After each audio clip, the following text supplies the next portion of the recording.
Përshëndetje. Po, përshëndetje. Ju një rasti konkret një dëshmitare për të cilën do të flasim në këtë çast në lidhje me rastin e vrasjes të vajzës shqiptare, studentës shqiptare Ilaria Sula. Ju keni jetuar në Itali në të njëjtën zonë? Atëherë, jo tamam në të njëjtën zonë, po fatkeqësisht ato ditë jam ndodhur atje. Po. Dhe kur kam marrë vesh për këtë humbjen makabre të vajzës Ilaria Sula, vetëm 22 vjeçe, e thërë nga ish i dashuri i saj, është një gjë që nuk kam dashur as ta shoh, as ta dëgjoj, as të kem qenë ekzistuese në ato moment atje, se duke qenë nën vet, ka qenë një histori që jo vetëm më ka prekur zemrën edhe shpirtin, po nuk di se çfarë mendimi të kem për këta fëmijë që ne kemi, për këto gjëra që ndodhin, për atë gjendje aq të vështirë, aq makabre për një vajze vetëm 22 vjeçe, që me familjen e saj punonin, familja dhe studionte.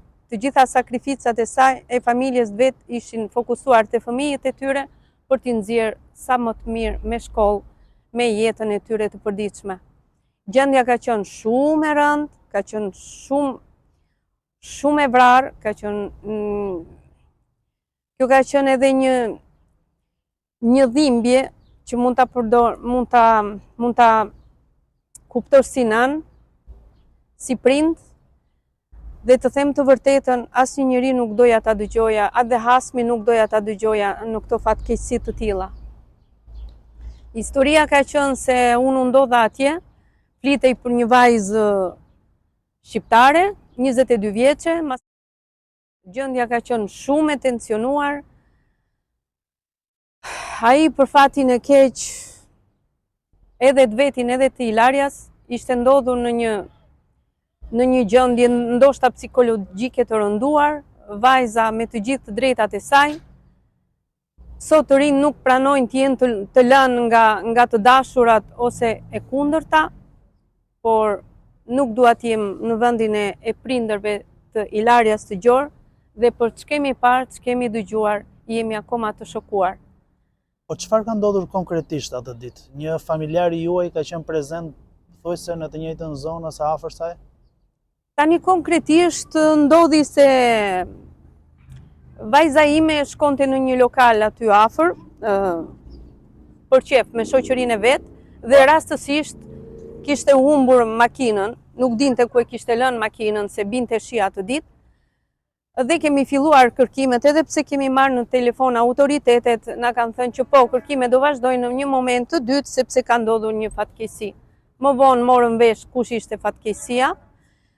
Jemi mbledhur atje si komunitet që të shohim çfarë po ndodhte, a mund të ishim në gjendje që të ndihmonim ndo pak këtë familje, një familje shumë e mirë, e shkuar vite, punonin prindrit, fëmijët i kishin në shkollë që të dy, fatkeqësia Ilaria se takoi një çun që mendonte se mund të ishte i fejuari i saj, mund të bënte dhe jetën e saj, por nuk ndodhi kështu.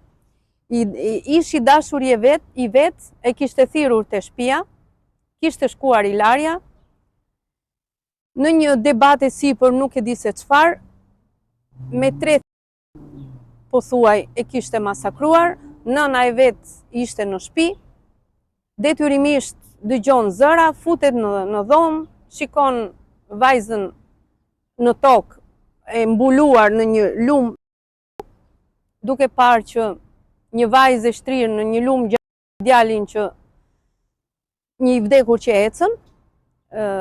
Megjithatë kanë pasur një mënyrë aq të kthjellët, të menduari, sa ata u munduan sa vajzën e mblodhën në qese, e futën në valizhe, e hodhën, pastruan shtëpinë, në të njëjtën kohë ai dërgonte mesazhe familjes me telefonin e vet se Ilaria ja çfarë ka shkruar, ja çfarë ka thënë. Pra nëna e djalit ishte dëshmitare e ngjarjes. Nëna e djalit jo vetëm dëshmitare e ngjarjes, pa ajo e ndihmoi të birin që të fshihte edhe trupin e vajzës edhe të gjitha njollat, Po. lumin e që u gjenë në shtëpi. Kanë qenë shumë të vetëdijshëm me veten e tyre, edhe me gjestet që po bënin. Aq makabre ka qenë gjëja sa dhe ata janë takuar po në karabinieri, si e thon ata, në autoritetet, në stacionin e policisë, sa dhe ai kishte kurajun që përqafonte babain e vajzës, përqafonte të afërmit e vajzës, duke i dhënë një shpresë që ne Ilarian do ta gjejmë. Dhe këto gjëra janë shumë makabre. Është një diçka që nuk mund ta imagjinosh, që një vrasës kaq i kthjellët, një njeri kaq pas një lloj emocioni për atë që ka bërë të sillet në këtë mënyrë. Askush nuk ishte dyshuar që autori ishte pikërisht i dashur i saj? Nga familjarët? Tani normalisht nuk kishin dyshuar. Di që një shoqja e konviktit e dinte ku mund të kishte qenë Ilaria dhe kishte filluar direkte kërkimet me anë të celularit dhe vendodhja e celularit të Ilarias e jepte te shtëpia e tij të fejuarit të saj. Edhe autoritetet nuk zgjatën shumë që e imagjinuan që mund të ishte ai dhe vetëm ai, dhe jo i vetëm si mendonte. Ka pasur gisht edhe nëna e vet që unë nuk e kuptoj si një nën kur ka një fëmijë mund të ketë atë luciditet që të ndihmoj fëmijën e vet për të bërë këtë fshehjen e trupit ose të ndihmoj fëmijën e vet në një aq makabre.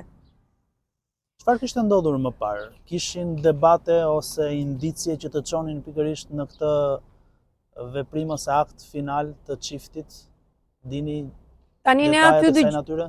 Po, ne aty dëgjuam siç flisnin njerëzit që Ilaria ka dashur ta linte dhe nuk e di pse Ilaria ndodhej aty, ka dashur që mos vazhdonte më për arsye shkollore thuaj, që mos vazhdonte më lidhjen me këtë çun dhe mosdashja e saj solli në këtë fatalitet shumë të rëndë. Dhe kjo është një gjë shumë e keqe.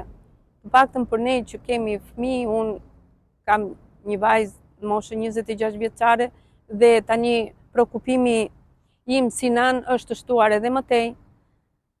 Çdo ditë, çdo moment mendojmë se ajo gjë që i ndodhi Ilarias mund të ishte çdo njeri nga ne. Dhe në vend të prindërve të Ilarias mund të ishte çdo prind si ne.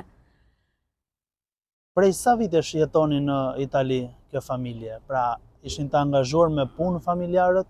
Di shumë vite, sa eksaktësisht nuk e di. Ishin të angazhuar edhe babai i saj nuk duke një tip i dhunshëm, babai i saj një punëtor, duke që ishte punëtor, nëna e saj punëtore që kishin sakrifikuar dhe të këpuste shpirtin fjalët e asaj nanës dhe atë babai dhe të atij vëllai që thoshte dua ta di fjalën e fundit, dua ta pyes në atë rast vrasësin fjalën e fundit që ka thënë Ilaria nga goja e saj dhe mendonte që fjala e fundit do ketë thirrur nën, edhe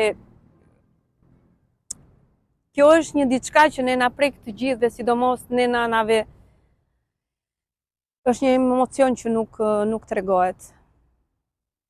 Na rënqethet mishi kur e kuptojmë se ne jemi nëna vete dhe këto gjëra nuk duhet të ndodhin. Ndërkohë rasti konkret me vajzën tuaj, pati ndonjë problematikë ose incident pasues apo ishte thjesht një situatë rastësore ditën me shi? Di që ishte një situatë rastësore dhe sot nuk është i sigurt asnjë njeri. Sot armiku mund të jetë ai i familjes. Sot armiku është ai që të thotë të dua. Sot armiku është ai që të hap derën e shtëpisë. Sot nuk di njeriu nga të ruhet. Nga miqt apo nga armiqt. Thuhet një fjalë që unë e them gjithmonë, çi do armiqt kur i ke miqt të tillë. Dhe e them gjithmonë këtë. Cila do të ishte thirrja juaj si një bashkëavdetare e gjithë atyre shqiptarëve që jetojnë në Itali, edhe si nën, për familjarët dhe për prindërit cilët kanë një raport ndoshta të kujdesur, por ndonjëherë dhe jo aq të kujdesur me fëmijët e tyre? Kjo është një thirrje personale, është vetjake, është varet nga këndvështrimi. Unë për veten time i flas nënave. Mundohuni të jeni më afër fëmijëve. Nënave të femrave dhe të meshkujve, sidomos të meshkujve se janë më të ndjeshëm se sa femrat. Duhet i rini afër, duhet të edukoni çunat e juaj, që edhe një jo e një femrës nuk duhet të jetë problem. Duhet të edukoni çunat që ata nuk vrejnë një femër, ata vrejnë cikël jete. Një femër ke të ardhmen e njerëzimit. Nuk duhet të arrijet deri atje. Çdo nën duhet të flasë me fëmijën e vet, me djalin ose me vajzën. Çdo nën duhet të flasë që jo është jo. Jo nuk është e nën par po. Jo është jo.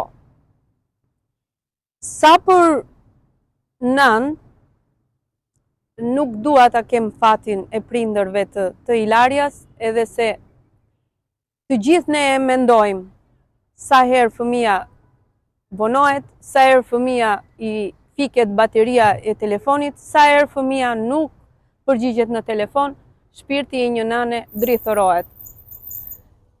E që ngelet një prindi mungesa e një fëmije, aq më tepër duke e ditur që ikën nga kjo jetë në një mënyrë makabre.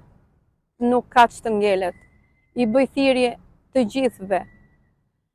Në qoftë se keni nevojë për ndihmë, merreni, kërkojeni një ndihmë.